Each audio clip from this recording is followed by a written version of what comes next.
are an enormous number of police officers in our country that perform honorably every single day. They put themselves in harm's way. They connect with the communities they are sworn to protect. And we should show them all the respect that they have earned and deserve. But we have problems in our criminal justice system in a lot of places that we can't ignore.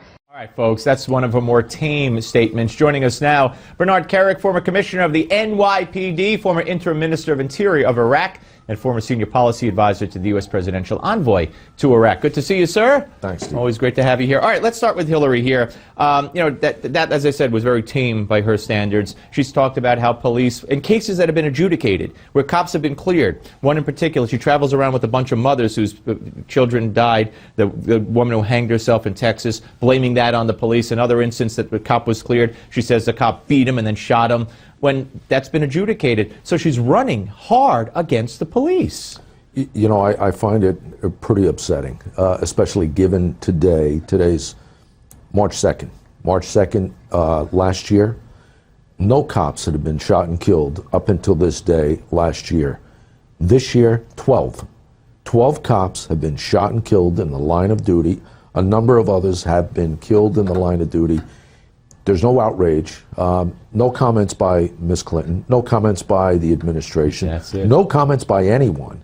It's a 1,200% increase, if you really want to put it in perspective, than last year, and nobody's saying a word. Why is that? And you know, if there was another Michael Brown incident tomorrow, she'd be all over it, and Obama would be out there. Well, you know what? I can't answer for them. What I can say is that there is this constant anti-cop rhetoric around the country that I strongly believe, and I believe what the FBI director believes, is that that anti-cop rhetoric is creating a lot of this activity out there. Responsible for some deaths? And responsible for some of these deaths. Yeah, it's outrageous. All right, let's move on, and this almost ties right into it, what's happening right here in New York City. For years, since Rudy Giuliani became mayor, broken windows policing, which means you arrest low-level criminals, you subsequently find out they're wanted on warrants, etc. You start with the people who urinate, who have open bottles of liquor, who do all kinds of things that are public nuisances, and crime goes down. And now the Manhattan District Attorney, Manhattan makes up one of the 5 boroughs of New York City, for those who don't know, has announced that there will no longer be arrests made for urinating in the street, littering, jumping turnstiles, etc. What's going on? It's just a change in the administration. You know, back in 1994, Rudy Giuliani was very clear. Nobody's going to want to work, live, go to school, or visit a place where they don't feel safe. A place that is a pig pen, a place that is dirty and filthy. They're not going to want to do that. And we changed it all from 1994 to 2000. Bloomberg carried it on after that with Ray Kelly. And things are changing now. And I think the unfortunate thing is for the property owners, the real estate owners in this city, the people that live here, they are going to see a reverse in quality of life. They're going to see a reverse in criminal conduct and activity. And pretty much basically what they said, what Vance has said, is he's not going to prosecute this behavior. If I pay $5 or $6 million for a brownstone in Manhattan, I don't want some guy sitting in my hallway going to the bathroom or drinking out in front of my place and dumping his garbage there.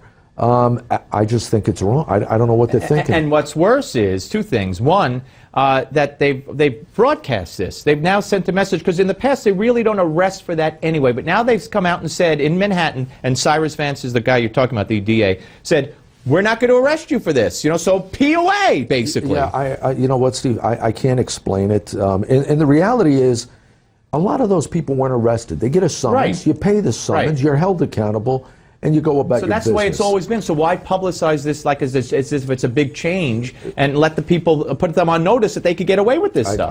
I don't know what they were thinking. And Bratton, the current police commissioner and former police commissioner back in the 90s, who was so instrumental in carrying out the broken window policy, is he turned hypocrite? Why would he change? Because he praised this policy today. I've got a lot of admiration for him, a lot of respect for him, but this contradicts everything he started in 1994. This mentality contradicts that. So I don't know. I can't answer for him. Do you think that, I mean, we've already seen an increase in slashings and crime in the city. Listen, I think, he follows the direction of the mayor. Yeah. And you could resign or follow, right? Right. Yeah. And I think that's the position he's in. It's unfortunate. Always good to see you, sir. Thank you. Bernie Kerik, ladies and gentlemen. All right, we have a lot more ahead. And by the way, it's as someone who's in the city every day, ever since de Blasio became mayor, it's gone downhill. I mean, the homeless and the people exposing themselves and urinating and defecating on the street, you wouldn't believe, folks. All right, more of the show coming up. Don't go away.